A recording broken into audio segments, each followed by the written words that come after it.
ایک شیخ بتا رہے تھے کہ he was travelling out of the country, ایک دعویٰ ٹور کے لیے گئے ہوئے تھے. ہوٹل روم سے باہر نکلے تو ہوٹل روم بالکل کارنر پہ تھا ٹورڈز ایک آبادی کے جو کہ بڑی ویک تھی.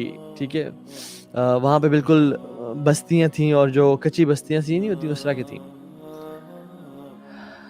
گئے، ایک گھر تھا، اس میں خاتون باہر بیٹھی ہوئی تھیں اور پوچھا کہ بی بی آپ باہر کیوں بیٹھی ہوئی ہیں ماں جی؟ انہوں نے کہا کہ اس کی وجہ یہ ہے کہ میرا شوہر ہے نہیں، کمانے والا کچھ ہے نہیں، میرا بچہ گھر میں اندر ہے، وہ بیمار ہے، اور میں باہر اس لیے بیٹھی ہوں کہ شاید کوئی اللہ کا بندہ آ جائے اور میری مدد کر جائے.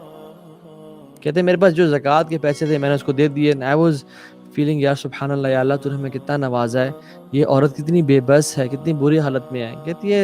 کہتے ہیں کہ میں اگلے ہی خیمے میں گیا تو ہم نے اجازت چاہی اور اندر سے بچوں کی رونے کی آواز آ رہی تھی. تو اس نے کہا کہ آ جائیے، اور جب ہم اندر گئے تو ٹو آر شاک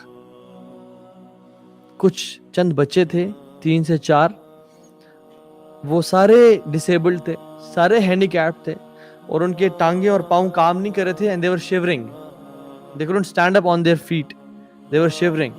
اور وہ سب لیٹے ہوئے ہیں ایک سرکل میں اور بیچ میں کھانا پڑا ہوا ہے اور اپنے وہ منہ سے اس کھانے کو کھانے کی کوشش کر رہے ہیں، اور ماں جو ہے وہ کام شام کر رہی ہے.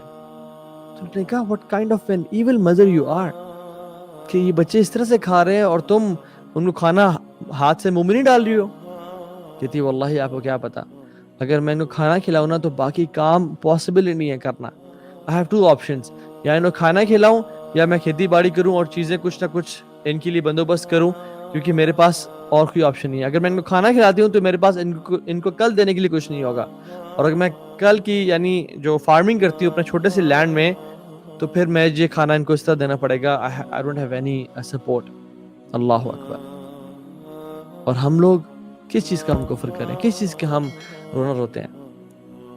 اس لیے جب بھی آپ اپنے ہاتھ سے منہ میں نوالا ڈالیں نا، اللہ تعالیٰ سے کہ ربی اوزعنی ان اشکر نعمتک التی انعمت علی، یا رب مجھے توفیق دے کہ میں شکر ادا کروں تیری نعمتوں کا جو تو نے مجھ پہ عطا کی. جب بھی آپ اپنی ٹانگوں پہ کھڑے ہو کے چلنا شروع کر دیتے ہیں نا، آپ رب سے کہیں ربی اوزعنی ان اشکر نعمتک التی انعمت علی، یا رب مجھے توفیق دے، مجھے ہمت دے کہ میں تیرا شکر ادا کروں ان نعمتوں پہ جو تو نے مجھے دیا. جب بھی آپ اپنی آنکھوں سے رائٹ لیفٹ دیکھتے ہیں، جب بھی آپ اپنے ہاتھوں سے کوئی کام کر پاتے ہیں، جب بھی آپ گھر میں داخل ہوتے ہیں اور آپ اپنے بچوں کو دیکھتے ہیں کہ وہ بھاگ دوڑ رہے ہیں، اپنی ٹانگوں پہ چل پھر رہے ہیں، اور وہ آپ کو آ کے حق کرتے ہیں اور وہ ہینڈی کیپ نہیں ہے، دعا کریں ربی اوزعنی ان اشکر نعمتک التی انعمت علی. جب بھی آپ اپنے گھر میں دیکھتے ہیں آپ کا فریج کھانے سے بھرا ہوا ہے اور آپ کے لیے ایک دن کا کھانا ہے، ایک دن تو کیا ایک ہفتے کا کھانا آپ کے گھر میں پڑا ہے، کہیں ربی اوزعنی ان اشکر نعمتک التی انعمت علی. جب بھی آپ دیکھتے ہیں کہ آپ کے بینک بیلنس میں اتنا پیسہ ہے کہ آپ کو مہینے کے لیے کافی ہو جائے یا ایک دن کے لیے کافی ہو جائے، دعا کریں ربی اوزعنی ان اشکر نعمتک التی انعمت علی. واللہ there are so many blessings we have.